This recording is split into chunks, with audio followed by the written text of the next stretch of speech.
is there, Sudev is there. Right. Okay, audio is having some problems. But Jared can hear, right? You can hear, right, Jared? Yep. Okay, good. Okay, Guruve Gauda Chandraya Radhikaya Tadale Krishnaya Krishna Bhaktaya Tadabhaktaya Namo Namaha.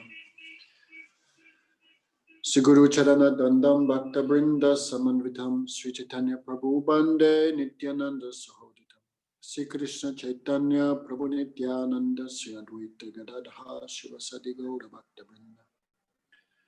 Hare Krishna Krishna Krishna Hare Hare Hare Ramo Ramo Ramo Hare Hare. So first of all, I offer pranams to our Gurudev, Vishnupati Swami Bhaktivedanta Narayan Gosai Maharaj, all devotees, everyone, Hare Krishna. Thank you for coming. Okay, so we're making our way through the 9th chapter of Bhagavat Gita. So this is the 3rd class, right? So we're discussing these middle 6 chapters of the Bhagavad Gita are considered the essence because they deal only with devotion. The first 6 chapters deal with karma, fruitive activity, and the last 6 chapters deal with gyan, speculative knowledge, or practice with a desire to attain liberation. So karma and gyan is not bad as long as it supports devotion. Anukulena Krishna Anusilanam Bhakti Uttama, Rupa Goswami described. We cannot live without gyan. We cannot live without karma. So, but that jnana karma should not cover devotion. Therefore, in the first 6 chapters, Krishna talks about karma which is offered to the Supreme Lord, that is Bhagavad Arpit karma or Niskaram Karma Yoga, where one offers the result of one's activities to the Supreme Lord for his satisfaction. That Niskaram Karma Yoga purifies the heart. When the heart is purified, automatically one becomes fit and proper to receive knowledge. That is gyan. Which type of gyan is that? I am not the body. Also, when that gyan matures, then one may practice yoga, especially the Astanga Yoga, which Krishna mentions in the 6th chapter, where the yogi meditates upon the super soul in the heart. But when he becomes fully mature, he enters into the devotion. Therefore, Krishna says, Yogi nam api sarvesham madgarantaratma. Of all yogis, the topmost yogi is that yogi who always thinks of me. That is the devotee. So, in 9th chapter, Krishna is discussing Raj Guhya Yoga, yoga of most confidential knowledge. Okay, so we got up to verse 26 and 27. We heard already in verse 25, Krishna talks about yagya. Yagya means sacrifice, right? No one can live without sacrifice or yagya even for a second. For example, we're getting heat and light, oxygen from the demigods. We get this body from our parents. We get education from society. We get food from the trees, the plants, milk products from the cows. Therefore, we're indebted to so many. Therefore, ordinary karma, they try to become free from this debt by worshipping the demigods through yagya. But Krishna explains this gives a temporary result. One achieves the heavenly planets, but when the results of his pious activities are exhausted, again he falls to this Matyalok, this earth planet. But devotion, not only is it easily performed, unlike the process of fruitive karma, very hard to buy ghee, buy grains, to find a Brahmin who can perfectly chant the mantra, an auspicious time, an auspicious place. Yagya have many, many impediments, many, many difficulties, many troubles. And the result itself will be temporary. Right, Anupam? Temporary result. But devotion to Krishna is not like that, easily performed. What you need, all you need is a lips, and a tongue, 2 ears. Hare Krishna, Krishna Krishna, Hare Hare. Hare Ram, Ram Ram, Hare Hare. Like Ambarish Maharaj, Savai Mana Krishna Padara Vindayo Vachamsi Vaikunta Gunanuvanu Kara Hari Ramanda Ramajanadiso. Shrutim Satkatha Achyuta Kathodaya. Like Ambarish Maharaj used his mind to remember Krishna, his ears to Shrutim Achyuta Chakra, to hear Katha, hear the topics of Achyuta Sri Krishna. He used his hands for cleaning the temple, Mandira Majanadi. So he used his head to bow to the Vaishnavas. He used his nose to smell the incense or the flowers that had been offered to the Supreme Lord. He used his body to embrace the devotees, to serve the Vaishnavas, the devotees. He used his desires, all in the service of the Lord. So devotion is very easily performed, not difficult. No. Therefore, one may think, oh, Krishna is such a big personality, to please him must be very difficult. No. All Krishna wants is some affection. What beauty did Kubja have? No. What high birth did Sabri have? What knowledge did Gajendra the elephant have? Nothing. No. What wealth did Sudama Vipra have? Nothing. But just with some love and affection, they offered to Krishna. So patram pushpam phalam toyam yama bhakti prayachate tadaham bhakti uparitam asnami prayadatmana. Krishna says. Prayanatman means one who's following like some rules of purity. Prayanatmana. If such a devotee, clean heart, pure heart, he offers me a leaf, flower, fruit, or water. Asnami says, Krishna says, not only he offers, but even he doesn't offer, I snatch off him. Because love is 2 ways. Krishna also feels so much love and affection for the devotees. So even the poorest man can satisfy Krishna by offering a leaf, especially Tulsi leaf. Even water, especially Ganga water. Fruits, flowers. Krishna is easily satisfied by this. Therefore, Yad Karosi, Yad Asnasi, Yad Johosi, Dadasi, Yad Tapaswasi Kuntaya, Yad Kurusa Tad Arpanam, Madarpanam. Sorry. Tad Kurusa Madarpanam. O Arjuna, Yad Karosi, whatever activity you perform. Yad Asnasi, whatever you eat. Yad Johosi, whatever austerities you perform, whatever donation you give. Yad Kurusa Madarpanam. Tad Kurusa Madar. Whatever you do as an offering to me. No? Simple. Everyone have to cook. Everyone have to eat. Everyone have to clean. Everyone have to earn money. No. Therefore, externally it may seem there's no great difference between the devotee and the non-devotee. Only difference is internal consciousness. The devotee cooks for Krishna, eats for Krishna, gives charity for Krishna, perform austerities for Krishna's pleasure. No. So in this way, one becomes free from all karma. Okay. I remember when I first met Srila Gogmaj, he explained this in his Sunday class. No? So easy way he described. No? So he described any action has a reaction. That is karma. No?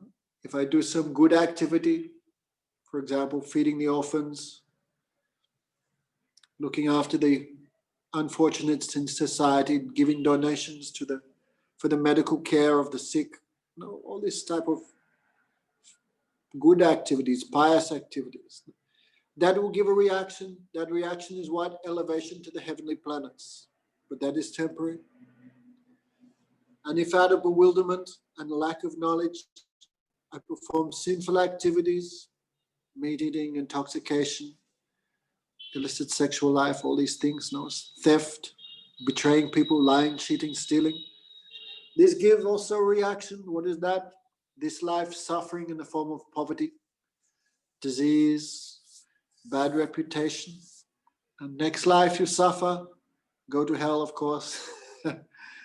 But hell is also not permanent.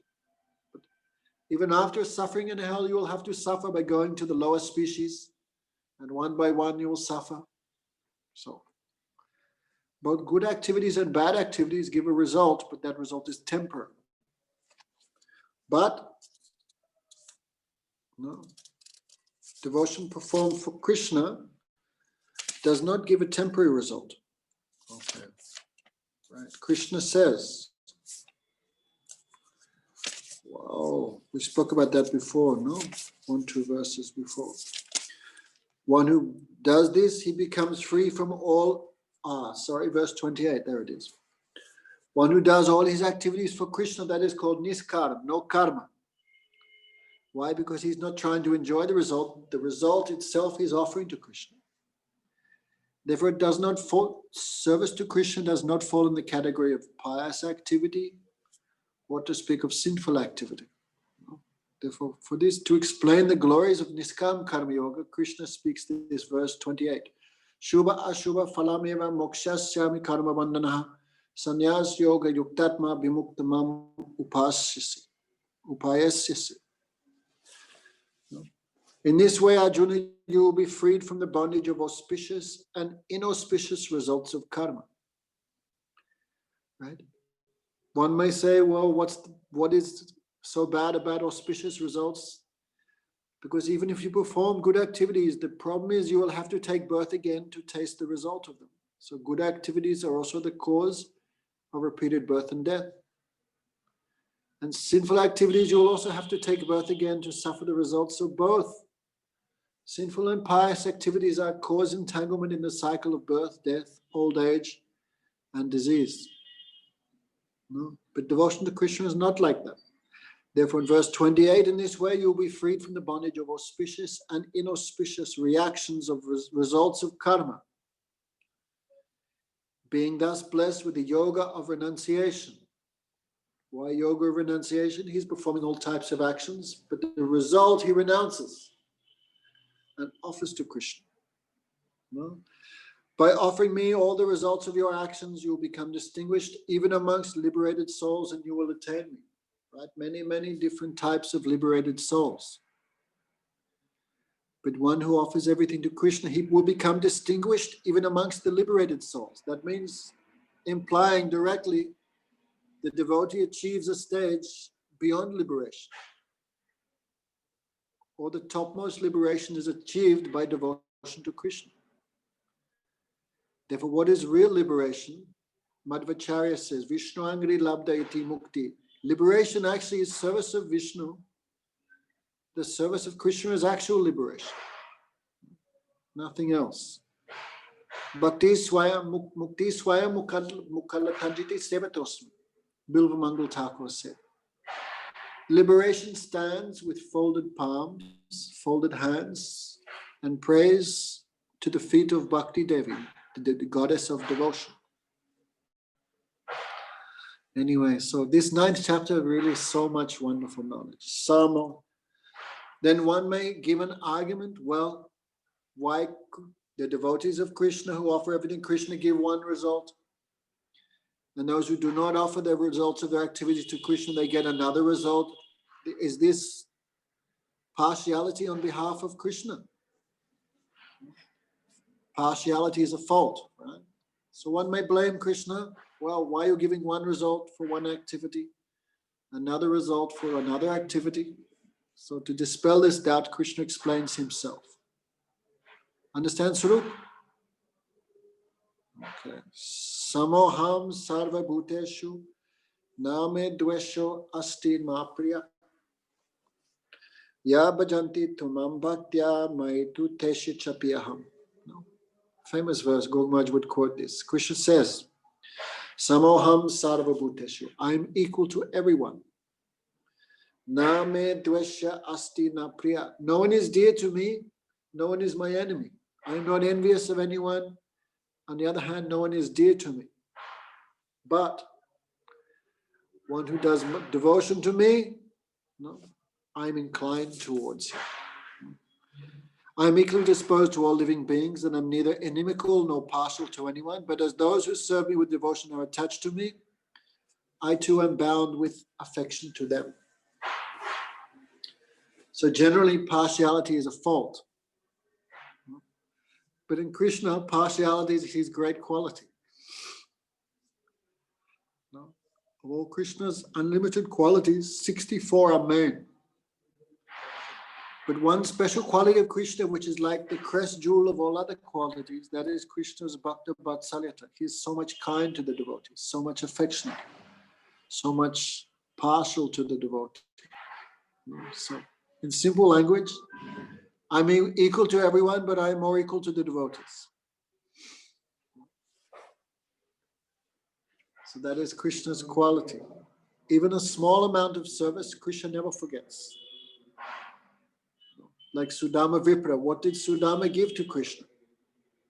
Just some flat rice, very cheap, not good quality.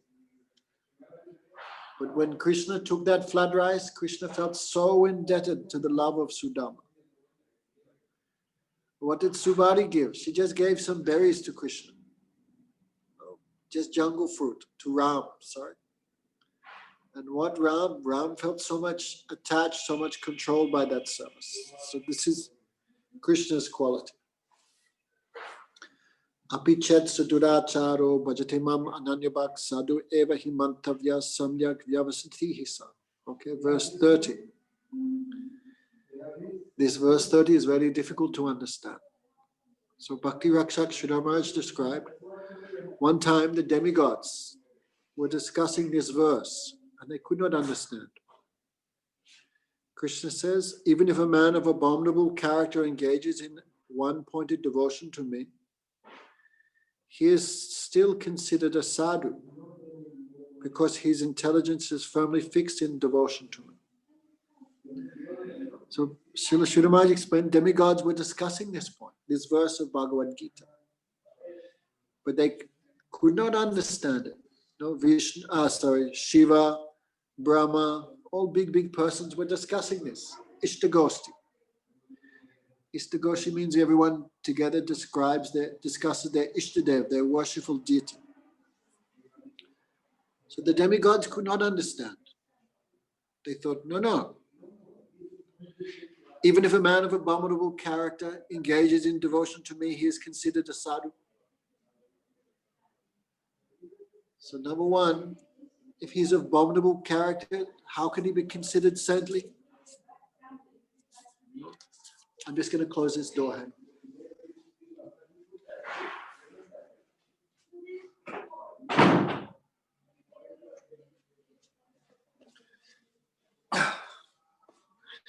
So demigods were discussing, if he's a sadhu, then why he's doing nonsense activities?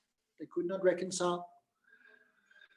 The time they saw Bhaktivinoda Thakur chanting Harinam and walking in the sky. And they said, oh, there is the one point, there is the pure devotee of Krishna, of Sachinanda and Gaurahari. Only he can reconcile only he can reconcile this statement of the scriptures. So the request, and Bhaktivinoda Thakur explained this verse. Apichet suduracharo. This verse has many meanings, many levels of meaning.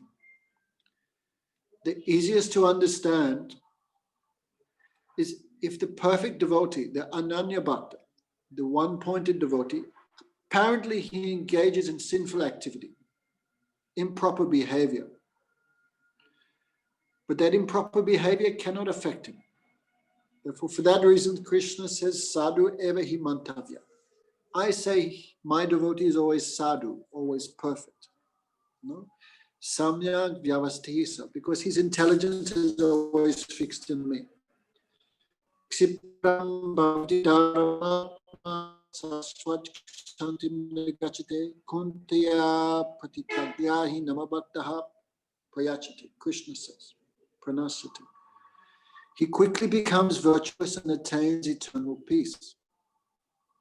O Kuntiya boldly proclaimed that my devotee never perishes. So Bhaktivinoda Thakur explained, the one-pointed devotee, the perfect devotee, even apparently engaging in bad activity, that bad activity can never affect him because he's doing that so-called bad activity for Krishna's satisfaction. So actually that activity is not bad, but it may appear bad in the eyes of the people of this world. For example, Arjuna received the instructions of Krishna. Arjuna received the instructions of Bhagavat Gita from Krishna and then proceeded to kill his grandfather, his guru, and all his relatives in war. So, common person would think, my God, this Krishna is a very terrible fellow. And Arjuna is much worse than Krishna because by following Krishna's instructions, he engaged in mass genocide of his whole dynasty. So it may look externally that the activities of Arjuna are incorrect from worldly vision. No? But the sadhak, the practitioner devotee, who understands, no, everything that Arjuna does is perfect and free from fault because he's doing it for Krishna. When there was this type of unflinching faith in the character of the devotees, then for that person, Krishna speaks the next verse, Kshipram bhavati dharma. That person who has so much faith in devotion that he can proclaim no matter what the devotee does, even no matter what Krishna does, that is always perfect. That person quickly becomes virtuous. Ksipri bhavati dharma. Sasvad shanti negachite. That person who proclaims the glories of the devotee, he quickly achieves eternal peace. Kantiya patijanahi name bhakti pranashati. O Arjuna, you should declare it very boldly, my devotee is never destroyed. Like one example is Arjuna. Another example is the Brajagopis. The Brajagopis, they are married women, but they are abandoning attachment and the service of their husbands and relatives to satisfy Krishna. So according to worldly vision, that will appear very sinful, very incorrect, very immoral, right? According to the vision of the common persons. But the sadhak in this world, no. They say, no, everything the gopis do is perfect because they're doing to satisfy Krishna. So one who believes firmly in the character of the Braja Gopis, for them Krishna speaks this second verse, Kshipram bhavati dhanamatma. Such a person, he quickly becomes virtuous and attains eternal peace. Right? Sometimes Gurudev may engage in some activity we cannot understand, but who keeps unflinching faith. No, everything Gurudev does is perfect because he's doing for Krishna. That sadhak will quickly achieve perfection. Many times even Guru Vaishnava in this world act or speak or behave in such a way we cannot understand. But who has faith, everything they do is perfect, proper, that person quickly achieves perfection. Many examples. No? Vibhasan, for example, abandoned his brother Ravan, gave up the service of his older brother and gave up the service of his family to serve Ramchandra. An ordinary person will think Vibhasan is a great traitor to betray his race, betray his family, betray his brother to satisfy an outsider, Ramchandra. No. But we believe no, Vibhasan is perfect because he surrendered to the right person, that is Ramchandra. Anyway, it's many examples. So the first explanation Bhaktivinoda Thakur is for the perfect devotee. Whatever they do, that is top class, that is pure, that is perfect. Who believes this, that person quickly also achieves devotion. And another more general meaning, sometimes because we are in this world since time without beginning, no? Millions and millions of lifetimes we're in this body, going from one body to the next. We've had thousands of different mothers, thousands of different fathers. We performed all different types of sinful and so-called good activities. We have for that reason, we have so many samskars, so many impressions. Our character not come just from this life, association and birth. No, it comes from many, many previous lifetimes. So we come to devotion and we are practicing, but because of habit, because of some desire, some vasana, some samskar, some impression in the heart, sometimes even a sadhak, they may fall down and perform some bad activity. Maybe momentarily they become bewildered by lust, they perform some nonsense. Maybe they become bewildered by greed, they steal, right? They become bewildered by anger, and impulsively they do or say something. But even to such a practicing devotee, we should not criticize. As long as they are ananyabha. Krishna gives a definition of such a practicing devotee. He should be ananya. Ananya means even in a practicing devotee will never go to karma or gyan or yoga, worship of the demigods, or any other process or any other shelter except for Krishna and Harinam. Even he makes some mistake. He will not take shelter of any other process for purification. He will take shelter of only bhakti for purification. That is the qualification of this verse, ananya. So sometimes we see a devotee perform some nonsense activity out of character. They deviate, they fall from the line because of maybe some offense, some impression. But quickly they rectify themselves and they quickly again join the path. Then Krishna says, for such a devotee, sadhu bheva hemanta, I say he is a sadhu. And we should also have that vision. Especially we live in this world and we know many temptations are there, many problems are there. So if sometimes a devotee deviates, we should not put the boot into them. Right? We should not criticize. If they continue to chant, continue to serve, then the power of devotion itself will rectify. No? So many times this verse so much misused also, so much misused. No? So, for example, someone does some sinful, some bad activity, some wrong activity, then that devotee should feel remorse, repentance, or why I did, then he laments, and that lamentation purifies his heart. Then again, he stops doing that bad activity, again comes in the correct path. But if that devotee again and again does the same thing again and again, then this verse we cannot use that verse to apply to them. This is for accidental fall down. This is not for premeditated fall down. Big difference. Someone steals, for example. I don't know, I can give many examples. Someone steals, then he's caught or something. Oh, what I'm doing, very bad. Then he rectifies and he doesn't steal anymore. Again, he purifies himself through Harinam. We cannot criticize him for his so-called sinful activity. So even we make mistake, but continue on the path. For that reason, Krishna then speaks the second verse. He quickly becomes virtuous. He quickly achieves eternal peace. O Kuntiya, boldly proclaim, my devotee never perishes. So the Siddha, the perfect devotee, and also the sadhak, the practicing devotee, both never perish as long as they stay on the path of devotion, on the path of bhakti. Right? Just like when we fall down on the ground, how we get up from the ground, we have to push ourselves off the ground to stand up again. Therefore, if we make some mistake against devotion, the only shelter we have is devotion to rectify ourselves. Anyway, this verse is so much misused. Many people of doubtful character, they use this verse as excuse for improper behavior. No.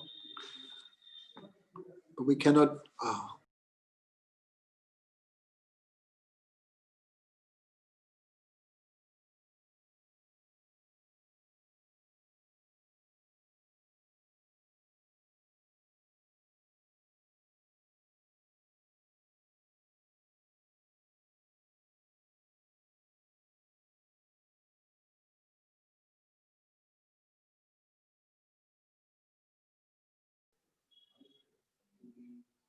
Hello, can you hear me? Yes, we can hear you. Sorry. Someone called, a messenger that destroyed everything. Okay, so question comes, why Krishna himself not declare it? Why Krishna asked Arjuna, you declare it? No? Because many people know the nature of Krishna. No? Many times Krishna break his own promise to fulfill the promise of the devotee. No? Many examples. For example, when Krishna was fighting in this Kurukshetra, he took a vow not to take any weapon. But Krishna gave up that vow 2 or 3 times to protect the devotees. For example, when grandfather Bhishma was attacking very strongly to Arjuna, grandfather Bhishma was very sad when he heard Krishna would not fight, because grandfather Bhishma wants to fight. This is one happiness, one taste. So when he heard Krishna would not take up any weapon, then he became very sad. What's the use of my power and strength of arms if I cannot fight against someone equal like Krishna? So grandfather Bhishma made a vow, if I do not make Krishna take up a weapon, I'll give up my name, I'll give up the destination of Kshatriyas at the time of death.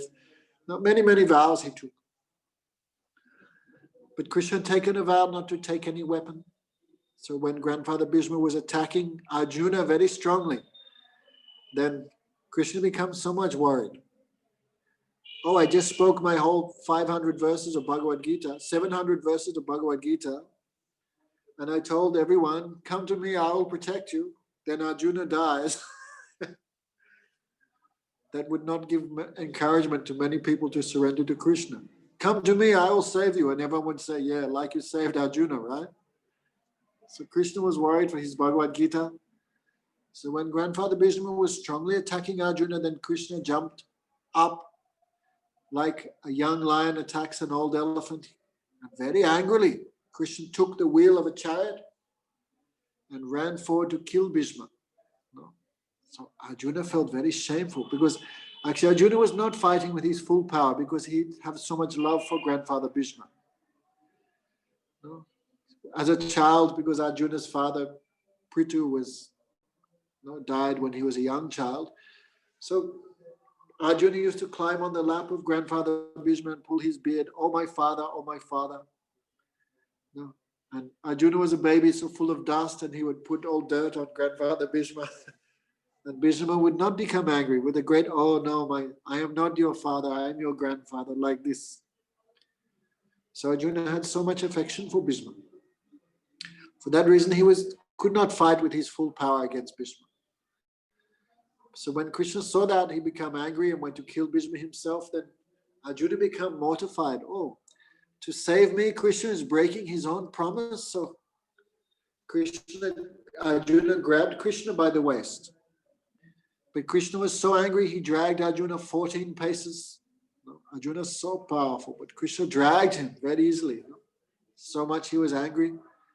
And grandfather Bhishma, when he saw Krishna has broken his promise to save Arjuna and to fulfill my promise, he became very happy. He gave up his weapons. Oh, Keshav, take my life now. Then I can remember this form of yours before me. You have so much affection for your devotees. So that's why Krishna not promised, because everyone knows in some cases Krishna may break his promise, but Krishna never breaks the promise of his devotees. So you, Kunteya Pratijanahi. Oh Arjuna, you declare it, that my devotee never perishes. Then maybe someone may doubt, can everyone practice devotion? The highest thing, can everyone come to Krishna? So Krishna speaks this verse, 32. Mam hi pata vyapasrita yepishu papayonayaha striya vaishyas tata sudras te piyanti param gatim. I used to memorize all these things. Mam hi pata vyapasrita. Oh Arjuna, definitely everyone can take shelter of me. Even sinful persons. Actually, Guru Maharaj would comment on this verse in the BBT edition of the Gita. There's some little editing mistake, and Gurudev not like that. So Gurudev sometimes would speak here, Mami Patav, oh Arjuna, everyone can approach me. sinful persons, women, business persons, and Sudras, no? They all can achieve the supreme destination. In the BBT edition, they said, oh, even sinful women, businessmen, and Sudras, they can achieve the supreme destination. But Guru Maharaj would not agree with that. He said, this is editing mistake. How we can say women are sinful, where we come from, right? We all come from our mothers. Who will put up their hand and say, my mother is very sinful? We cannot do like that. No. Many women are glorious. Actually, all women are glorious, because without mothers, we would not be here. Who takes care of us, who educates us, who does everything, that is women. So women are the backbone of society. No good mothers, no good wives, then what will happen to everyone? Everything will be finished.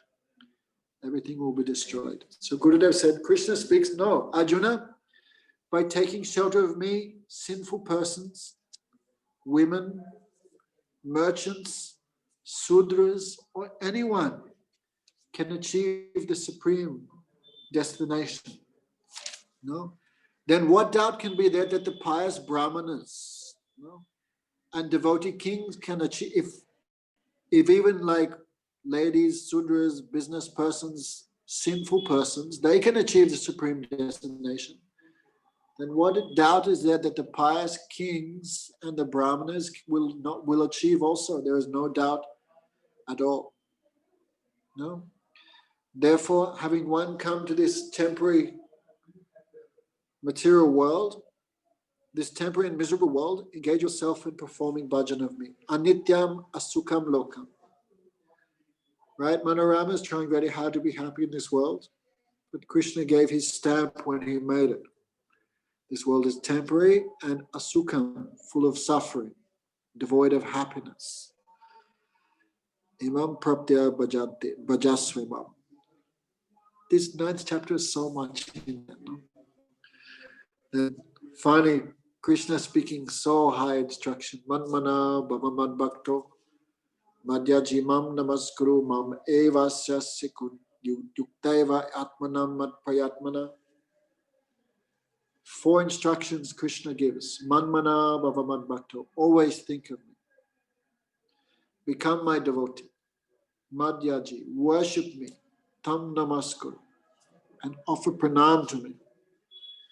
In this way, with mind and body, fully devoted to my service, you will definitely achieve me. Okay, so 4 things Krishna says. Manmana, always think of me. So Guru Maharaj gives beautiful, if you read Gurudev's edition of his Bhagavat Gita, very beautiful description Gurudev gives of this verse. Manmana, always think of me. Who always thinks of Krishna? That is only the perfected souls, the ragatmics, right? The eternal associates of Krishna. They don't know even this material world exists. They're fully absorbed in him. They always think of him.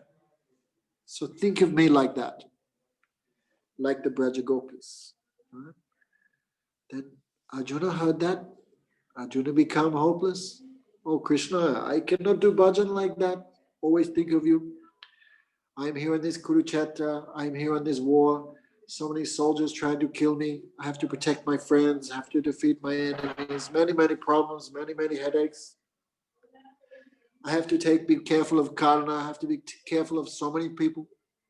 I cannot think of you like the Braja Gopis. That is not possible for me. So then Krishna says, okay, Mad Bhakto, become my devotee. Okay, if you cannot be perfect, then at least practice to become perfect, right, Manorama? If you cannot be perfect, at least try to be perfect. So, what's an example of a sadhak? Like Bilva Mangal. Okay, the topic of Bilva Mangal also comes up in this Apichet Sadhuracha.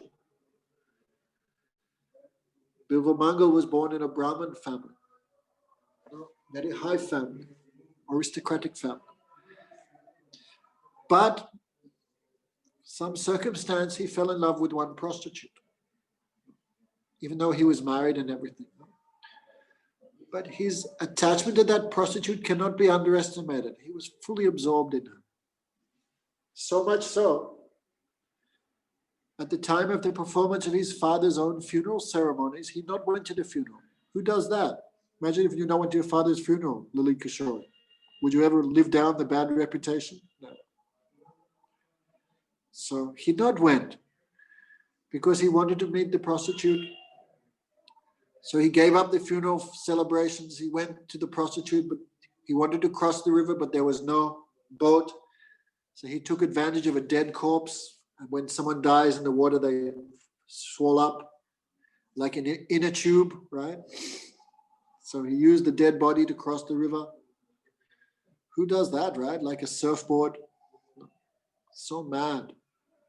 We see a dead body, we feel, ah. But he used that to cross the river. Then, because there was so much thunderstorm and rain, she could not hear him knocking. So he used a huge snake. He grabbed hold of the snake and pulled himself over the wall. It means no fear. So when he came finally to Chintamani, she saw his condition. She knew about the funeral. How you come here? She could understand. Then she spoke some words to him. If you were attached, if you had a little bit of attachment to Lord Ram, to Krishna, as you did to this body of stool and urine, your life would have become perfect. So her words pierced his heart, and he had some impression from previous life. Maybe another time we'll tell the life history of Bilbo Mangal. So her words awoken his feelings from previous birth, his devotion. So he immediately renounced her and went, I'm going to Vrindavan. But problem is that even though he wanted to perform devotion, still some bad habits were there. We were talking earlier. So as he was heading to Vrindavan, one day he saw one young lady taking bath in the pond. In India, ladies take bath with clothes on. If they cannot afford their own bathroom, they have to take bath outside. So naturally, the wet sari was clinging to all parts of her body. And he was drinking that with his eyes. Then he followed that young lady like a very lusty person. The young lady was very chaste. She went to her husband. One sadhu has followed me from the bathing place. The husband was simple-hearted. Oh, sadhu has come. Very nice. You go and ask how you can serve him, what he wants. And what he wants, we have to give him. So she went very obedient to her husband. Yes, Maharaj, how can I serve you? What do you want? We will give you. And Bilbo Mangal was thinking of something else, right? But when she heard her words, oh yes, Maharaj, how can we serve? Then he thought, what I'm doing? I took dress of a sadhu, but still I'm behaving like this. So he asked the woman, give your hairpins. She thought maybe he has a thorn in his foot. He'll dig it out. But he said, thorn is not in my foot, thorn is in my heart. So he took those hairpins, Manorama, and dug out his eyes. Okay? That means we were talking about repentance, right? So some bad activity. Next time, Manorama, the two ends of the cigarette, put in your eyes, right? Anyway, so he so much repent that he dug out his eyes. This is proof he was on the stage of Rati. Otherwise, we give Manorama two hair clips, dig out your eyes. Will she do it? No. Then you go, how can I see the boys? How will I see Maya so sweet without eyes? So Bilbo Mangal had reached the stage of Rati. That is proof he could take out his eyes. Otherwise, no one can do like that. So anyway, long story, I don't want to tell the whole story, but then he blinded, but how would he go to Vrindavan when he is blind? So one small boy, Baba, where you going? I'm going Vrindavan. Then small boy said, I'm going also Vrindavan. Come with me, catch my stick. Then holding onto the stick of Krishna, but Bilbo Mangal didn't know that was Krishna. Bilbo Mangal had so many realizations. Right? Then he thought, what chances there are a small boy that can go all the way to Vrindavan? Why I'm having so many realizations? Many things he was thinking. Then after a very short time, Baba, we've come Vrindavan. How I crossed 2,000 miles and came to Vrindavan so quickly. So he realized this is Krishna. So he reached out and grabbed the hand of Krishna. But Krishna pulled his hand out because Bilva Mangal had not achieved prema. He was still practicing devotee, still on the stage of bhav. So he could not control Krishna. Then Bilva Mangal laughed. I'm old man and you are young boy. So it's not very hard for you to pull your hand away from mine. But you can escape my hand, but you cannot escape my heart. I have bound you there.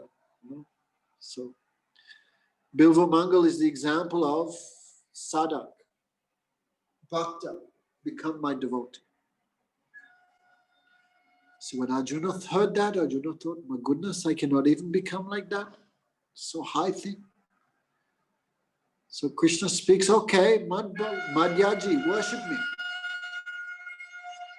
Worship me. Like deity worship. Right? Those who cannot so much do Shravan Kirtan, they have not so much taste in Harinam, then they should do Archan. Go to the market, run here and there, get this, get that, bath Thakurji, change Thakurji's clothes. No, Archan, come to Aarti. This is Archan. For those who do not have so much taste in Shravan Kirtan. No. To regulate the uncontrolled mind and senses of the sadhak, Gurudev engages us in Archan. So what type of Archan should be there? Guru Maharaj tells a story. There was one man in Mathura. So he was worshipping Shalagram. So he did not have so much knowledge, but in a very ordinary way, he was worshipping Thakurji. No? With simple faith, but he was doing every day. So one day, at that time there were no watches. So people would tell the time by the position of the stars and moon. So it was heavy rain and heavy thunderstorms. So early in the morning he woke up, he went to take bath in Yamuna. He was coming back, but he became lost because so heavy flood, so heavy rain. Then he became full of anxiety. How will I get home? How will I complete my worship? Like this, he was full of anxiety. Then he saw a small boy with a bag on his head and a lantern.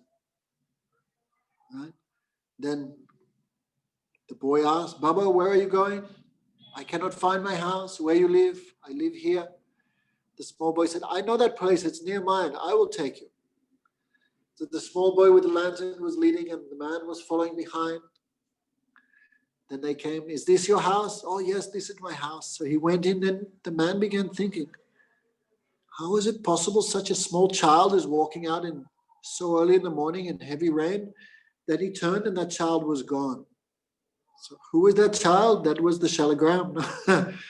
That was Thakurji showing him that I want your seva. So you should do deity worship like that. Then Arjuna said, how I can do that? I'm in the middle of a war. Then finally Krishna said, if you can't even do that, tam namaskuru, just do pranam to me. One who does pranam to Krishna with feeling, he never sees the womb of a mother again. No? So if you can't do this, do that. If you can't do that, do this. If you can't even do that, then just do pranam. I remember Gurudev would go to houses of the grihastas and he would say to the children, he would say, if you just early in the morning when you go, just go one time and before you go to school, just do pranam to Krishna. Just do pranam. Oh Krishna, I'm going to school. Please accept my obeisances. So Krishna gives something for everyone. And this is end of 9th chapter. Okay, so maybe next week sometime we'll start 10th chapter. Okay, does anyone have any questions? No one has any questions? Okay. Yes, Guru Maharaj, we have a question. Okay, what question? Maharaj, you were telling about when Krishna pulled Arjun off the chariot. Can you tell this again? I didn't quite understand. And then Bhishma was like so happy he wanted him to take his life that moment. But I didn't understand when Krishna was taking Arjun off the chariot. He wasn't off the chariot. He went to protect Arjuna because Arjuna was being killed by grandfather Bhishma. So to protect Arjuna, Krishna jumped off the chariot and ran towards Bhishma, carrying one chariot wheel as a weapon. So Arjuna felt so much shame. Krishna is giving up his vow to protect me because I'm not fighting properly. So Arjuna felt so much shame. Krishna is breaking his promise. Arjuna held Krishna by the waist to try to stop him. You understand now? Yes. Then Krishna dragged. Actually, it's described, Krishna was so angry, that when Krishna was running toward Bhishma, the whole earth was shaking. So to stop the earth breaking to pieces, then Krishna's pitamba, his top cloth, flew off and went on the ground, because that is Baladev. So Baladev could maintain the earth. Baladev maintains millions of universes on his head, so not very hard for him to maintain one earth planet. So Baladev in the form of Pritamba went on the earth to pacify the earth and to give her strength to withhold Krishna's anger. Okay, understand now? Okay. Yes. Thank you, Maharaj. Guru Maharaj with a little joke. Then Bhishma was praying to Krishna, you are so great, you gave up your promise. What promise is that? Oh Krishna, you promised not to take any weapon. Then Krishna said, this is not a weapon, this is a chariot wheel.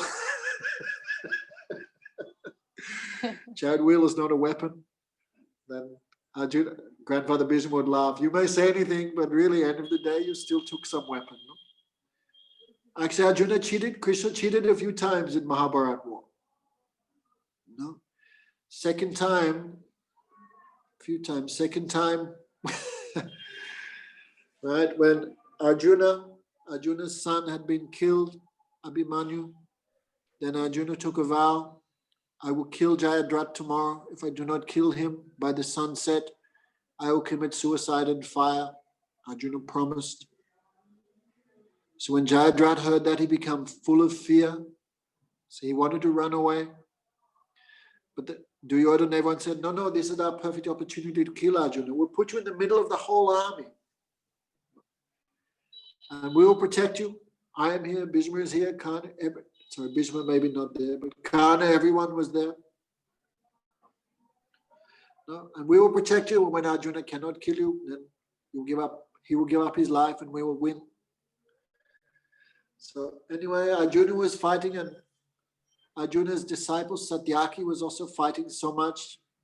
But sunset came, they had not killed him in time. So Krishna took his Sudarshan Chakra and covered the sun by the Sudarshan Chakra. So Arjuna thought, now I'm dead. I could not fulfill my vow. So he stopped fighting. Then everyone became so happy on the other side, especially Jayadratha, you could imagine. So they made a funeral pyre. So Jayadratha was there making sure he got a good view of Arjuna committing suicide. So Arjuna was about to enter the fire. Then Krishna said, Arjuna, take your weapons into the fire like a good Kshatriya. So Arjuna put an arrow on his string, and when he went there, Krishna indicated, be ready. So that second, when everyone was not in defensive position, everyone was relaxed. They thought Arjuna will kill himself, and Jayadratha was looking. That time Krishna removed the Sudarshan Chakra. That second, while the sun was still up, Arjuna took his head off. So Arjuna took a weapon, the Sudarshan Chakra, even though he promised not to do so. So that's the second time he broke his promise. Third time, when Arjuna's son Abhimanyu,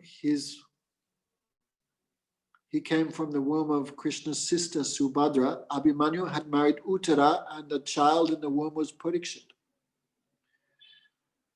Uttara Devi wanted to commit suicide by entering fire when her husband was dead. Did he explain that time the ladies loved their husbands so much they felt the fire to be cooling, more cooling than the fire of separation from their husbands. That how much love those ladies had for their husbands. They happily went in the fire, very happily. So anyway, that's another topic. So Uttara wanted to kill herself because her husband is dead, but she could not because the child was in the womb. So Asvatthama sent the Brahmastra to kill the last of the Pandavas, who was the baby Parikshit. He was the last of the Pandu dynasty in the womb of Uttara. So Krishna took his Sudarshan chakra to protect the child in the womb. At first, the child was burned to ashes by the master. Then Krishna entered the womb of Uttara and glanced at the child, who got a new body. Then Krishna moved his club very fast to protect the child in the womb. That's the third time. So how many times Krishna broke his promise to protect the Pandavas? But nobody criticized Krishna for that. Everyone feel very happy how much Krishna loved his devotees. Krishna don't mind any bad reputation come to him, but he cannot tolerate any stain on the reputation of his devotees. Okay. Anything else?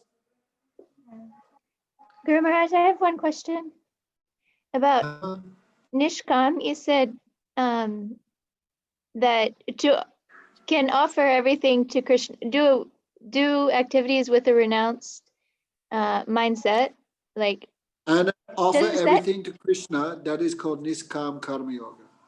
is that just a state of consciousness? Well, of course.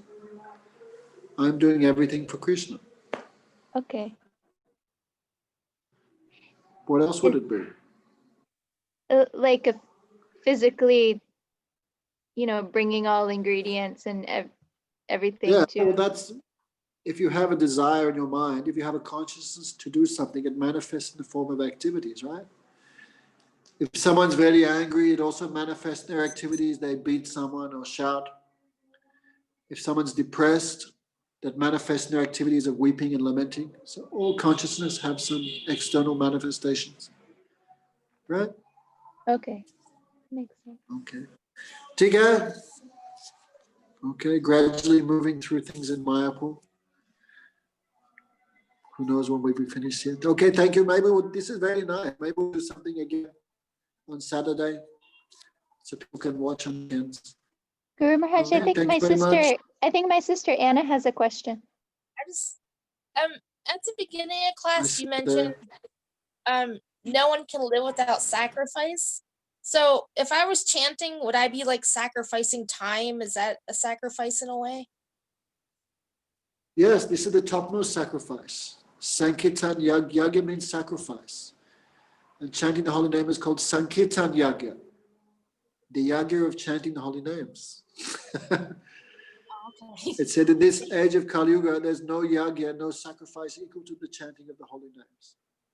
Oh, okay, thank you. Yes, so don't worry, you're going on the right path. Krishna. Manorama, you had one friend, are they watching? What's her name? Gina. She said she was going to be, but I don't know. Maybe she's under a different name or something. I looked. Yes, look there. Anyway, okay, everyone. Radhe. Radhe. Dhanyavad, Guru Maharaj. Damodara Maharaj ki jai. Hari Bol Maharaj, Dandavat. Hare Krishna. Mal Krishna. Todo bien? Hare Krishna. Yes, Gurudev. Hari Bol. Thank you. Hari Bol. Hare. Hare Krishna.